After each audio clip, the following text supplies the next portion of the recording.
Yang tadi sisi lain dari dunia hedonis di Bali, Pulau Para Dewa. Yang tadi sisi lain dari dunia hedonis di Bali, Pulau Para Dewa.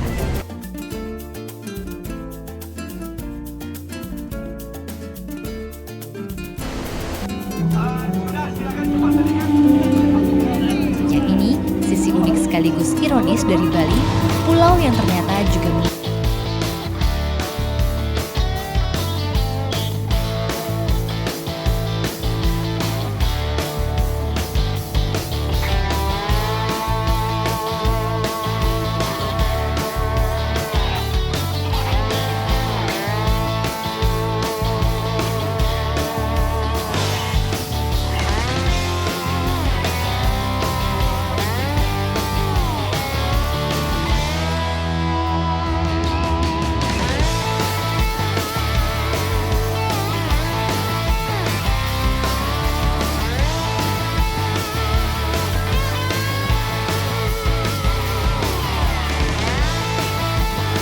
selain harus bertahan dari predator alami di lautan, penyu-penyu ini ternyata juga harus bertahan dari keserakahan spesies lain bernama manusia.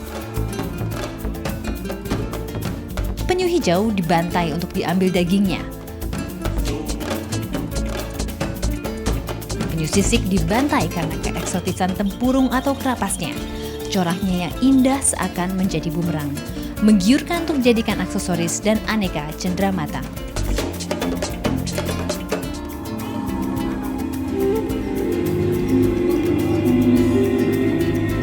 Mengapa puluhan ribu penyu-penyu ini harus ditangkap, dibantai, hanya untuk memenuhi selera pasar kapitalis? Bukankah semua penyu yang hidup di perairan Indonesia harus dilindungi? Di mana nurani kita disembunyikan? Dan kini populasi penyu pun menurun drastis, menyesakkan, dan kita semua terhanyut.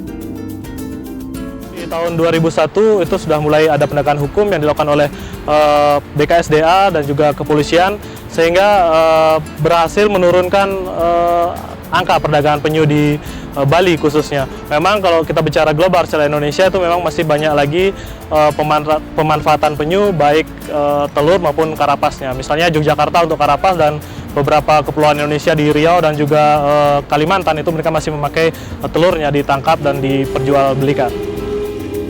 Populasi yang menurun menjadikan usaha-usaha pelestarian terus ditingkatkan.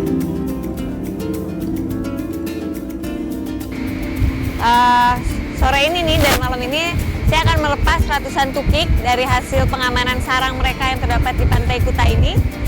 Dan saya rasanya udah gak sabar banget pengen nunggu sore karena saya akan melihat beratus-ratus tukik dilepaskan ke alamnya dan mereka akan terus melanjutkan fungsi peran mereka di dalam ekosistem.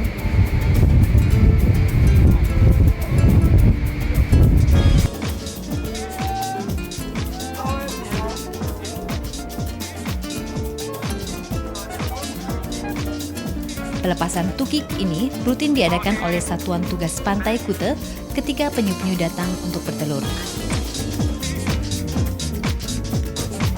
Sarang digali dan diambil telurnya, ditaruh di dalam bak berpasir sehingga aman dari manusia yang lalu lalang di pantai.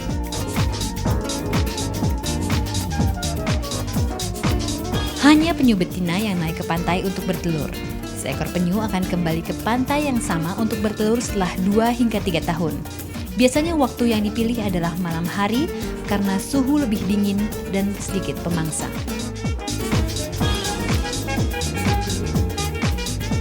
Penyu menelurkan 50 hingga 150 butir telur tergantung jenis dengan kedalaman sarang 50 hingga 80 cm. Telur penyu sangat lembut.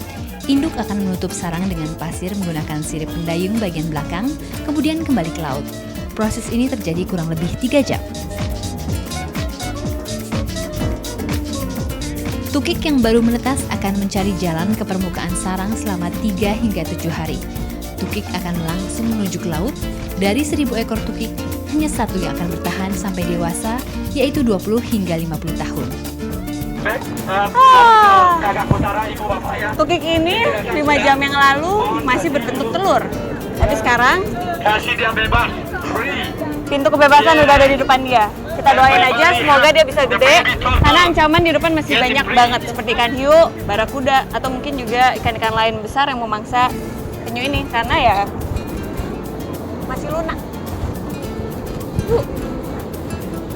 Oke, 1, 2, 3, sekali.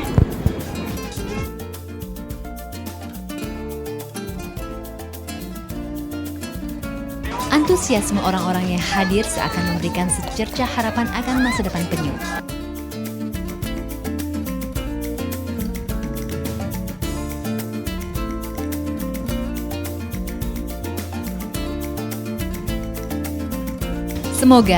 Semoga pula kisah salah satu maskot Bali di segmen berikut ini juga akan menggugah Anda.